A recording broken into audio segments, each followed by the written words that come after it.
I have gone through just a handful of different monitors from budget to professional and have kind of in the end landed on SmallHD. I've got the Indy 7 monitor and have absolutely loved it. And one of the best features that I think it has is the EL Zone. The EL Zone is a stop-based exposure map tool, and it works like a virtual spot meter, replacing IRE exposure values with stops.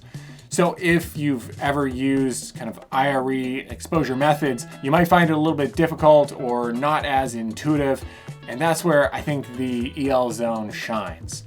So I wanted to kind of make this quick video breaking down how to set it up, how to go through exposing just kind of this scene right here and getting proper exposure using your SmallHD monitor. Going into our settings here, HDMI is connected and we want to go into our color pipe. That's where we're going to be able to set up the EL Zone. So I've got it set up here.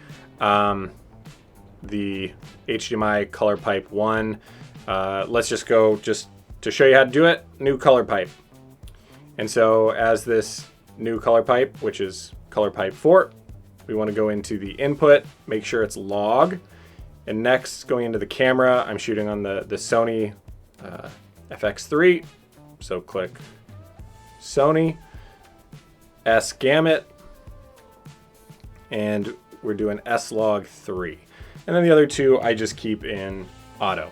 Going back to your HDMI right here, because we are not doing any of the SDI, and just select whichever one you just created. Go with pipe 4.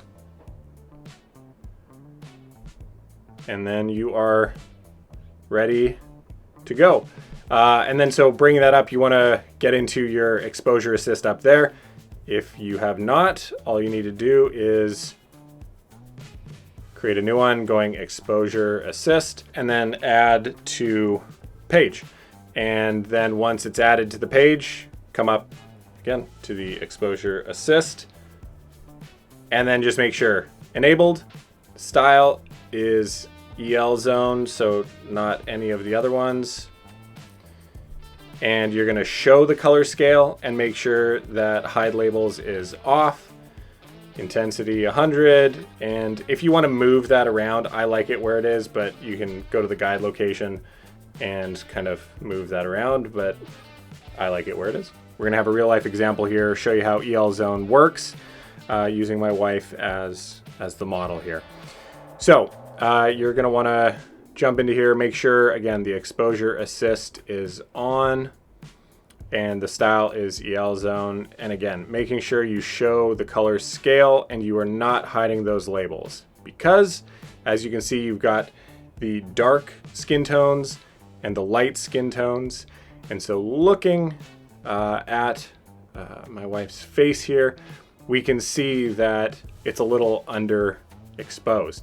And you got a couple options, just like you'd be exposing in any scene, to either brighten up the image with more light, or we can use my ND here, which I will, and bring it down a little bit.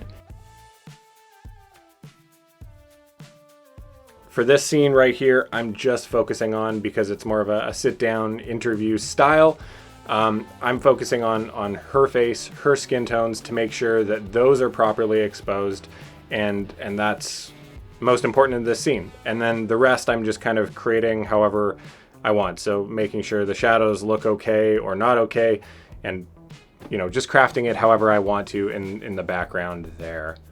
And just to make sure, what I usually do is to take off the exposure assist, toss on my LUT to see what that's actually going to look like.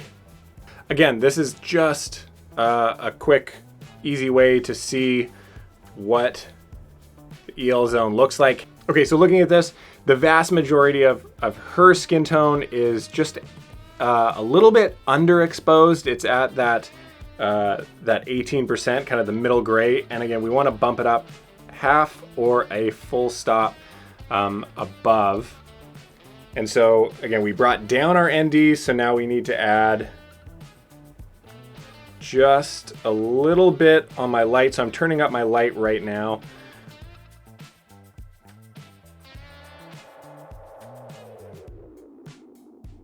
you can see just that one spot there of orange, which is a little overexposed. So I'm gonna bring down my light just a smidge. And I think, again, looking at this, it's half a stop and a full stop above that 18% middle gray. And so this looks great with her skin tones. I think this is why the EL zone just makes more sense. It's really intuitive. It's easy to see what you're doing, what's overexposed, what's underexposed, and what you need to focus on. And I think especially for skin tones, this makes it even easier to see where you need to be exposed and where, again, you're overexposed or underexposed. There you have it. Again, I think just a lot more intuitive than any of the other kind of false color modes that different monitors offer. I just think that the EL zone is just super easy to navigate, really easy to understand. Again, just intuitive. I see it, it makes sense. I can look at the values, and it just allows me to get the proper exposure really quickly so that I'm not wasting time on set or just out in the field shooting. So let me know what you think. Have you tried the EL zone? Would you want to? What are your thoughts? Let me know in the comments below. I do really want to hear from you. If you got any other questions or suggestions or videos to make in the future, just let me know. And as always, I'll see you on the next video.